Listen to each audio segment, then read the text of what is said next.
সেই বিশ্বাসের আওতায় আমরা কাজ করে কিন্তু এই দরবারে যতগুলি কার্যক্রম করছি সবই মূল মন্ত্র হচ্ছে ওই বিশ্বাস যে আমি এখানে কিছু খেদমত করলে তার যা যা আখেরাতে আমার কাছে অবশ্যই ফিরে পাবো।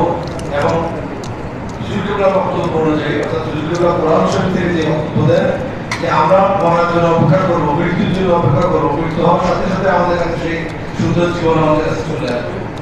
সেই বিশ্বাসের আলোকে আমরা কিন্তু দরবারে খেদমত করি এবং খেদমত করার অনেকগুলো সিস্টেম আমাদের সামনে হুজুরুল্লাহ তুলে ধরেন। রমজান মাসে আমরা দেখতেছি এবারে নতুন সংযোজন যে খেদমতগুলোকে ছোট ছোট করে ভাগ করে দিয়েছেন। এই ছোট ছোট ভাগ করার বিনিময়ে অনেকে যারা অল্প খরচ করতে পারেন তারা অল্প খরচে অংশগ্রহণ করবেন, যারা বেশি খরচ করতে পারেন তারা পুরো টাকা অংশগ্রহণ করবেন। এভাবে সবাইকে এই খেদমতে অংশগ্রহণ করার সুযোগ সৃষ্টি করে দিয়েছেন। এই খেদমতগুলোর মাধ্যমে কিন্তু আমরা তিনটা ফল লাভ করি। আমি নিজে নিজে অ্যানালাইসিস করলাম, আমার আখেরাতে যে নিজে ব্যাংক ব্যালেন্স বাড়তেছে আমি এখানে খরচ করার বিনিময়ে, আমি খরচ করার বিনিময়ে আমার যারা পূর্বসূরি ছিলেন দরবারের সাথে জড়িত ছিলেন বা যারা জড়িত ছিলেন না তারা সকলেই যারা রিটার্ন পাবেন আমার এই খরচ করার বিনিময়ে। আর আমি দুনিয়াতে সুখে থাকতে পারবো, আখেরাতে সুখে থাকতে পারবো এই খরচ করার বিনিময়ে। এই তিনটা গুণ আমার জন্য হবে যদি আমি দান করতে পারি এরকম একজন বিশ্ববারের নির্দেশে এরকম একটা জায়গাতে। আমি যদি দান করি রাস্তাঘাটে ফকির ফকরাকে, অনেকে আছে যে দানের কোনো মূল্য বুঝে না বা সে দানের কোনো রিটার্ন আমার কাছে সেভাবে আসবে না। এটাও আমরা আমাদের বিশ্বাস করে বলছি যে হুজুরুল্লাহ কোরআন হাদিসে আমাদেরকে বলছে যে এই ধরনের প্রতিষ্ঠানে দান করলে সেই দানের যা হবে অন্য জায়গায় দান করলে সেই দানের যা হবে না। হুজুর এক্সাম্পল দিয়েছেন আমরা টাকাতে টাকা এখানে দিতে পারি, টাকাতে টাকা আমরা আমাদের আত্মীয় দিয়ে দিতে পারি। হুজুর বারবার করে বলছেন এবং আমরা যদি নিজেদের বিশ্লেষণ করি অবশ্যই বুঝবো যে আত্মীয় স্বজনকে দান করার সাথে সাথে আমার ভিতরে একটা কিছু চাহিদা চলে আসে আত্মীয় স্বজনের কাছ থেকে কোন একটা রিটার্ন সম্মান কিছু একটা, যেটা দরবারে দান করলে সেই রিটার্ন পাওয়ার কোনো সুযোগ নেই। আমি দান করে দিচ্ছি, দান কোথায় যাচ্ছে আমার টাকা আমি জানি না, হুজুর কোথায় জানি। এই যে দানটা আমি করে ফেলতে পারতেছি এখানে, এটার জন্য আমার কাছে শুকরিয়া আদায় করি। আমাদের ভিতরে কোনো প্রশংসা সৃষ্টি হয় না যাটাকে দিয়ে বা হুজুরের যাটাকে দিয়ে কি করে এটা হুজুর ব্যবহার করবেন, আমরা আমাদের চোখ বন্ধ করে দান করবো এখানে। তাই এখানে যে আমাদের মালিকের 9টা খাত আমাদেরকে বর্ণনা করে দেওয়া আছে, যারা আদায় করছেন ওই খাত করে আদায় করছেন, প্রতিটা খাত দিয়ে দিয়েছেন, প্রতিটা খাতই এক একটা থেকে এক একটা মূল্যবান খাত। আমরা এই বিষয়গুলিকে লক্ষ্য করে সঠিক মতো যাদের দানগুলো আদায় করবো। আর এই খেদমতের যে সিস্টেমগুলি করেছেন এই খেদমতের সিস্টেমে আজকে আমার দুই মেয়ে তাদের দাদা দাদি নানা নানি তাদের বড় আব্বার জন্য চিন্তা করে তাদের আত্মশান্তির জন্য তারা খরচটা করেছে। আমি শুধু হুজুরুল্লাহর অন্তত আচারো তারা যেন এভাবে করে এই দানটাকে মালি দানকে তাদের জানি দান তো তারা করছেই, মালি দানকে তারা যেন আরো বাড়াতে পারে। কারণ এর সাথে আমার ভাগ্য জড়িত, আমি যখন চলে যাবো এখান থেকে আমিও রিটার্ন করতে থাকবো। এই বিশ্বাস করে আমরা এই দরবারে সকলের জন্য দান করতে হবে, দুনিয়ার কোনো চাহিদা যেন আমাদের ক্ষেত্রে না থাকে এই দোয়া এবং সকলকে আমরা যেন আমরা রাষ্ট্রতে এসে আমরা আমাদের আগের জিন্দগি গড়ে তুলতে পারি। আসসালামু আলাইকুম।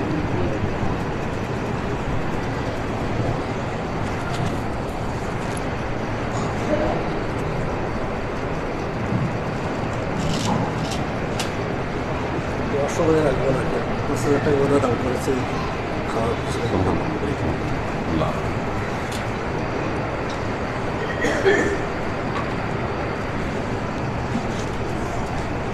الحمد لله نحمده ونستعينه ونستغفره ونؤمن به ونتوكل عليه ونعوذ بالله من شرور أنفسنا ومن سيئات أعمالنا من يهد الله فهو المهتدي ومن يضلل فلن تجد له وليا مرشدا فنشهد أن لا إله إلا الله وحده لا شريك له ونشهد أن سيدنا وسندنا ونبينا محمدا صلى الله عليه وسلم الذي أرسله الله بالحق بشيرا ونذيرا وداعيا إلى الله بإذنه وسراجا منيرا. وقال الله تعالى في كلامه المجيد وفرقانه الحميد: ما كان محمد أبا أحد من رجالكم ولكن رسول الله وخاتم النبيين وكان الله بكل شيء عليما. إن الله وملائكته يصلون على النبي يا أيها الذين آمنوا صلوا عليه وسلموا تسليما.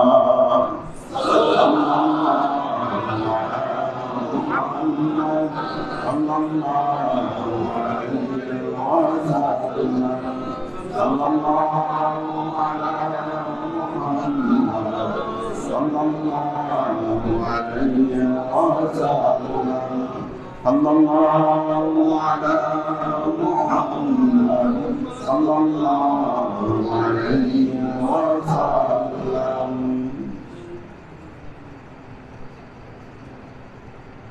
আল্লাহ আশিক সালেম বৃন্দ,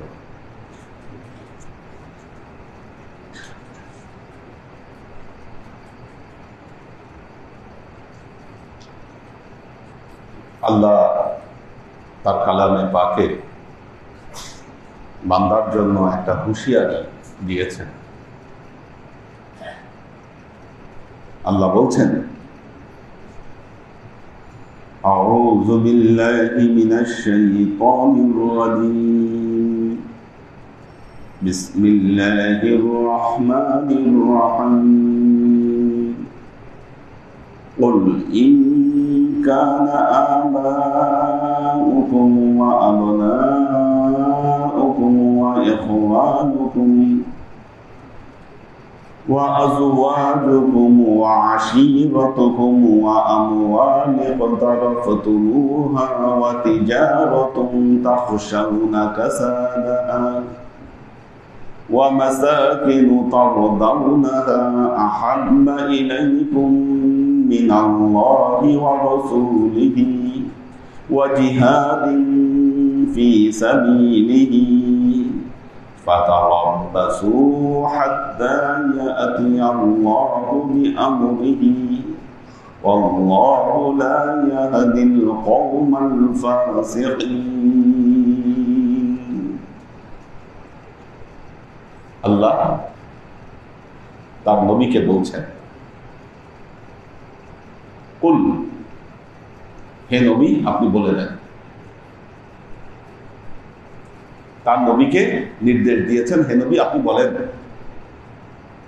ইন কানা, যদি হয়, আবা উকুম, তোমাদের পিতারা, আবা উকুম, তোমাদের পিতারা, পিতা দাদা যা আছে বা পিতৃ সম্পর্কিত যারা আছে, ওয়া আবনা উকুম, তোমাদের পুত্র সম্পর্কিত যারা আছে,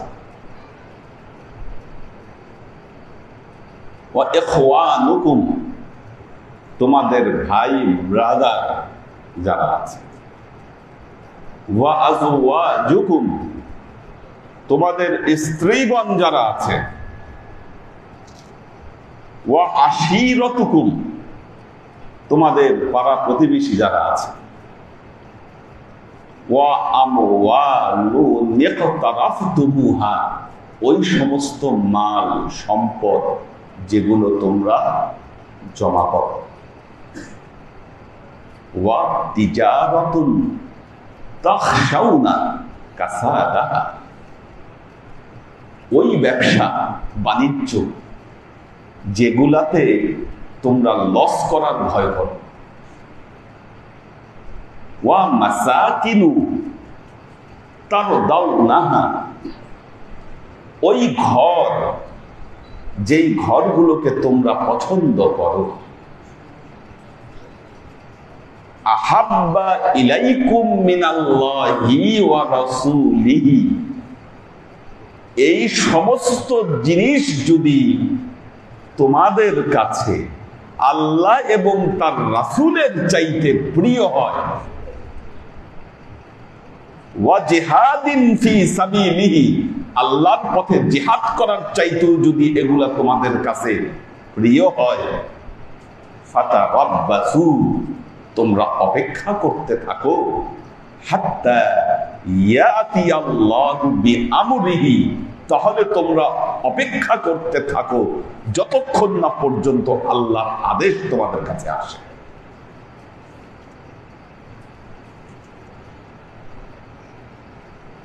অর্থাৎ তোমাদের পিতারা, সন্তান সন্ততি, মাল সম্পদ, ব্যবসা বাণিজ্য, ঘর বাড়ি, এগুলো সবকিছু যদি আল্লাহর চাইতে এবং তার রাসূলের চাইতে তোমাদের কাছে প্রিয় মনে হয়, তাহলে তোমরা আল্লাহর নির্দেশ আসার জন্য অপেক্ষা করতে থাকো। এটা হলো ওয়ান কাইন্ড অফ থ্রেট আল্লাহর তরফ থেকে। এটা থ্রেট। দেখেন,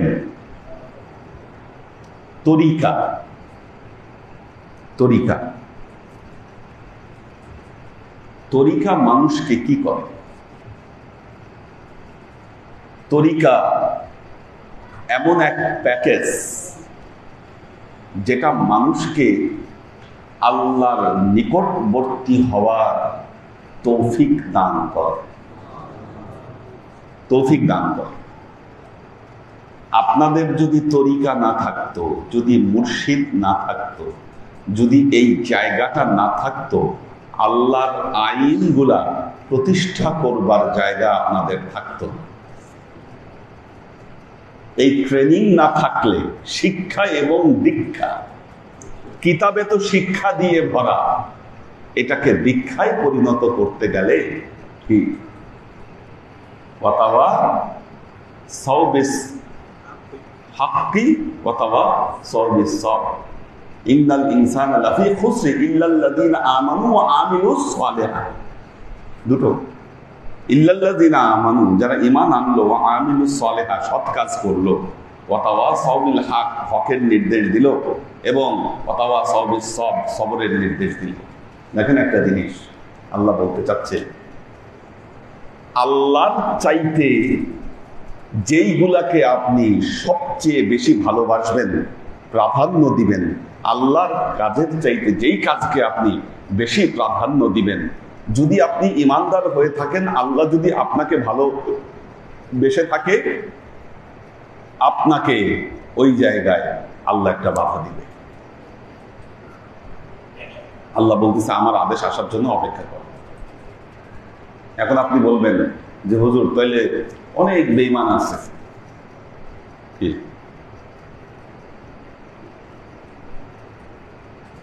দিন দুনিয়ার কোনো খবর নাই। এই ইন্ডিয়ায় কার জানি ছেলের বিয়ে হইল, মুকেশ আম্বানি কোটি কোটি টাকা খরচ করছে, এদের তো আল্লাহ খোদা কিচ্ছু নাই, এদের কোনো কিছু হয় না, এদের সমস্যা হয় না। এরা তো আল্লাযীনা ইস্তাহিব্বুনাল হায়াতাদ দুনিয়া আলাল আখিরাহ, এটা সূরা ইব্রাহিমের শুরুতেই আল্লাহ বলে দিয়েছেন যে এই সমস্ত মানুষেরা কি করেছে, আখিরাতের উপর দুনিয়াকে তারা প্রাধান্য দিয়ে দিছে, দুনিয়াকে তারা বেছে নিছে। আপনি তো দুনিয়াকে বাছেন নাই, দুনিয়াকে বাছলে আপনি কোনো তরিকার মুরিদ হতেন না। আল্লাহর যেই কাজটা আপনি করতে পারছেন না, আল্লাহ নির্দেশিত যেই কাজ আপনি করতে পারছেন না যেই কাজের কারণে, যেই কাজের ওসিলায়, মনে রাখবেন ওই কাজ আপনার জন্য শয়তানের তরফ থেকে ধোঁকা। এটা ধোঁকা। আমাদের কয়েকজন সালেককে জিজ্ঞাসা করছি, নামাজে আসতে পারো না কেন? হুজুর এই সময় দোকান চলে, ব্যবসা। পুরাও তো নিজের পায়ে নিজে মারতিস। কি আল্লাহর চাইতে যদি মনে করো যে না আমার ব্যবসাটা বেশি গুরুত্বপূর্ণ,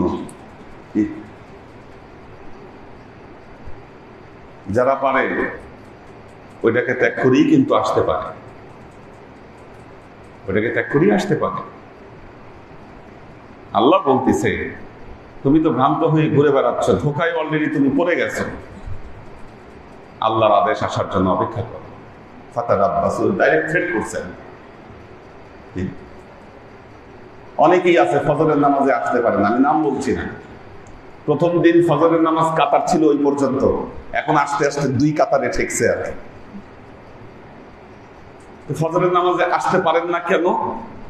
আলসামি লাগে, ঘুম লাগে, বা আপনার কোনো কি আপনার তৈরি করা কোনো ছুতা অবশ্যই আছে। আল্লাহর কাজের চাইতে ওইটা বড় হয়ে গেল। যে ওসিলাই দেন না কেন, যে অজুহাতই দেন না কেন,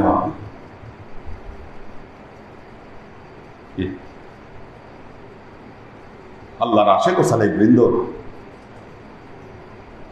আল্লাহ মুখী আমরা হতে পারছি না এই কারণে।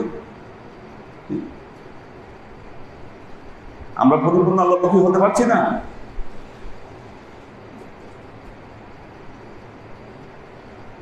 তো আল্লাহর আশিক ও সালেক বৃন্দ,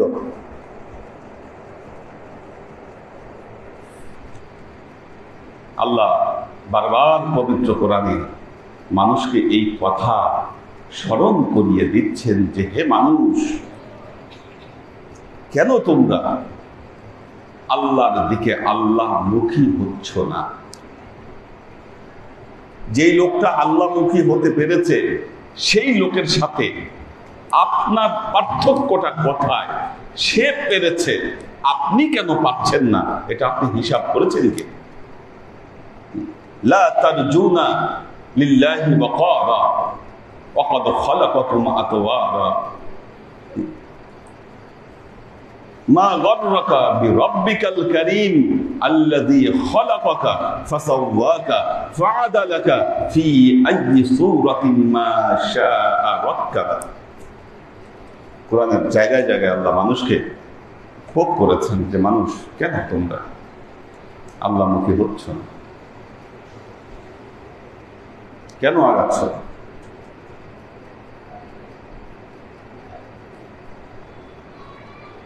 আল্লাহর আশিক সালেক বৃন্দ, সময় থাকতে সতর্ক হন, জীবনকে পরিবর্তন করুন।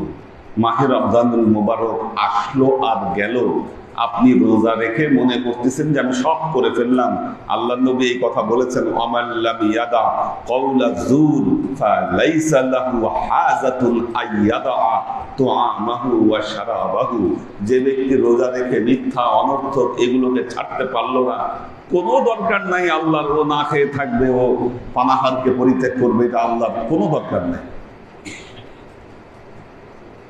আল্লাহ কি চায় আপনাকে বুঝতে হবে সেটা। যে বুঝে গেলেন এই জিনিসটা আমার আল্লাহ কি চায়, তিনি কিন্তু আরেফ। এই উপলব্ধি হওয়া আল্লাহ কি চায়, আপনি যেভাবে ইবাদত করছেন এইভাবে আল্লাহ চায় না, আসলে আল্লাহ কিভাবে চায় এটা বুঝতে পারাটা, এই উপলব্ধি আসাটা একটা বড় মাফত। আল্লাহ যেন সবার মধ্যে এই উপলব্ধি জাগ্রত করে দেয়। আজকে ব্যবস্থাপনা ছিল আমাদের শপথ ভাইয়ের 2 মেয়ের পক্ষ থেকে। দিন কি আর কোনোটা খালি আছে নাকি? একটা দিন থাকলে ওই যে আরো নতুন 2 জন টাকা দিচ্ছে, এটা ঢুকাই দেন। ওই দিন ওই 2 জনের জন্য করে দেন। ওই যে নুরু আর কে, আরো 2 জন কারা কারা দিচ্ছে টাকা? আচ্ছা, ওই 2 জন মিলে ওটা একদিনে ঢুকাই দিবেন ওগুলো, ঠিক আছে? আল্লাহ তৌফিক দান করুন, আল্লাহুম্মা আমিন।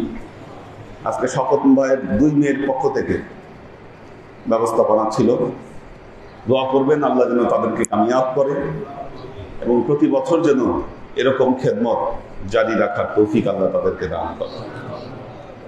اللهم آمين اللهم صل على محمد وعلى آل محمد كما صليت على إبراهيم وعلى آل إبراهيم إنك حميد مجيد اللهم بارك على محمد وعلى آل محمد كما باركت على إبراهيم وعلى آل إبراهيم إنك حميد مجيد ربنا تقبل منا إنك أنت السميع العليم وتب علينا إنك أنت التواب الرحيم اللهم إنا نسألك علما نافعا ورزقا واسعا عملا مقبولا شفاء من كل داء قلبا خاشعا ذهنا ذاكرا إيمانا كاملا توبة قبل الموت راحة عند الموت ونجاة بعد الموت يا الله يا رحمن الرحيم আমরা এতক্ষণ তোমার দরবারে যে সমস্ত আমলকে উপস্থাপন করলাম ত্রুটি মুক্তভাবে এই আমলগুলোকে তুমি কবুল করে নাও। তুমি আমলের যাজা আমাদের পিয়ারা নবী হযরত মুহাম্মদ মুস্তাফা সাল্লাল্লাহু আলাইহি ওয়াসাল্লামের কাছে পৌঁছে দাও।